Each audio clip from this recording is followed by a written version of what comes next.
Hey YouTubers, welcome back to Small Engines Questions and Answers, video number 32 for Friday, January 21st. Now I'm going to film every Q&A video from now on in HD. Like I mentioned to a lot of YouTubers, I have to upgrade my computer and I'm going to buy a new computer in April, but I'd like to just kind of upgrade it for now so I can get through till April, till I can afford a new one. So you're going to see some videos still that are in the regular resolution. The reason for that is because I had filmed a lot of videos before I got the HD camera. So a lot of videos are still going to be uploaded that I had made before then. And before I get started today, I want to thank everybody who sent in donations in the last week. It's much appreciated, no matter what the amount is. Also, I want to thank Liam Auto Repairs, who sent me this calendar from Ireland. It's a bit different than our calendars. Ours, when you lift up the page here, there's another picture on the back of it. This one you just pull the page off and the picture stays there for the whole year. So his YouTube handle is Liam Auto Repairs. If you want some tips on how to repair European cars, go to his channel. If you live in Ireland and you want your vehicle repaired, you can contact him through his YouTube channel. Now my first question today is somebody asked me about these little Toro Snowblowers. Most of them come with a carburetor with diaphragms, but the YouTuber is asking me if you can get those with a float carburetor. This motor here has a float carburetor. It's got a ball and all that, so it's very similar to the other Tecumseh carburetors. When you do the repair, basically all you would need to do for this is get kit number 631021B, and if you need the ball, you get the ball as well. So they do come like that. The only thing with these is you got to keep them level for them to run properly because they have a float. But the diaphragm carburetors can run even if you tilt the machine over a bit.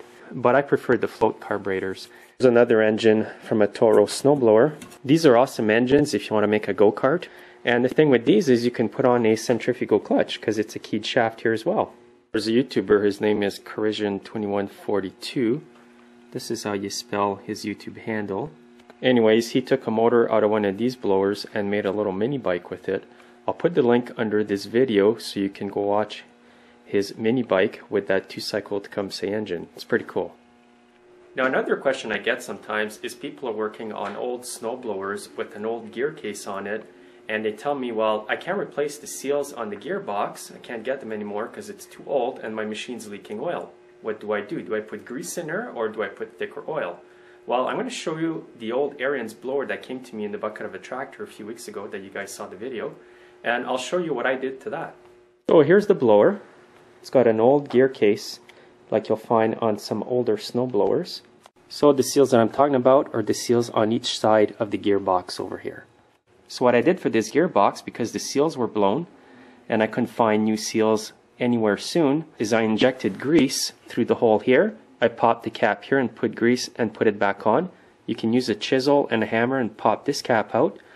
But also I had to take it apart, and you're going to see the video on that, to put a keyway in the gear. So before I put it back together is I filled it with grease and put it back together. I used a low temperature grease that won't get hard in the winter time and stuffed it in there, and now it's good. Now if you've injected grease in there like I have, check it every year, take the oil plug out and inject grease in there. You can buy a needle that fits at the tip of your grease gun, and then you can insert it into the gearbox and just crank it up, and the grease is going to fill the inside.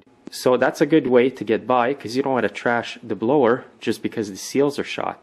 Another question I often get is people ask me when I do a rebuild on a carburetor, whether it's from a snowblower or a chainsaw, etc., they ask me if they should replace the Welsh plugs. Now when we're talking about Welsh plugs, we're talking about this silver cover here. It's made of aluminum or something like that. And you can pop it out of its socket here. So like I said, people are wondering if they should replace this when they do a carb job. Well, I don't replace it unless it's really corroded in there or rusty, because there's just little wee holes in there and usually they vent out. And you got to be careful taking these out because you can damage the carb underneath if you're not careful or if you don't know what you're doing. So for example, if the carb was really clean like this, I wouldn't bother replacing it. But if I would rebuild a carb and I had problems after problems, then I would take it off and check to make sure it's good. So like I said, I would only replace it right offhand if the carburetor was badly corroded or rusted inside. And here's what a brand new Welsh plug will look like. Once you get the old one out, you can put it in its socket and tap it with a roll pin punch till it flattens, and it's going to stay in there tight.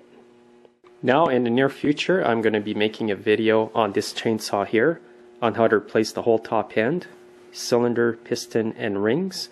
The engine on this is shot, it's got no compression. As you can see from this,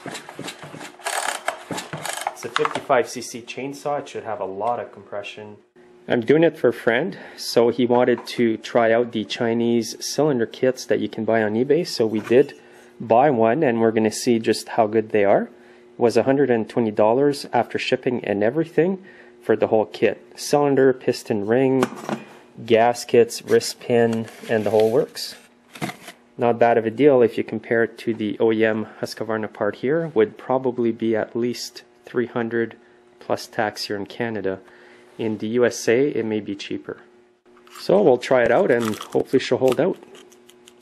By the way, it was minus 26 degrees Celsius here last night. It may get colder, I'm not sure. But some people were asking me if that was in Fahrenheit or Celsius, but it's Celsius, which is a bit colder than in Fahrenheit. And this is how I keep the garage warm. Wood stove. And there's a ceiling fan there that distributes the air. It heats up pretty quick, but it was a bit harder to get warmed up today with the cold weather last night. And it's an old woodsman wood stove. And I burn hardwood, oak, and maple. Back next week, and have yourselves a great weekend. Take care now.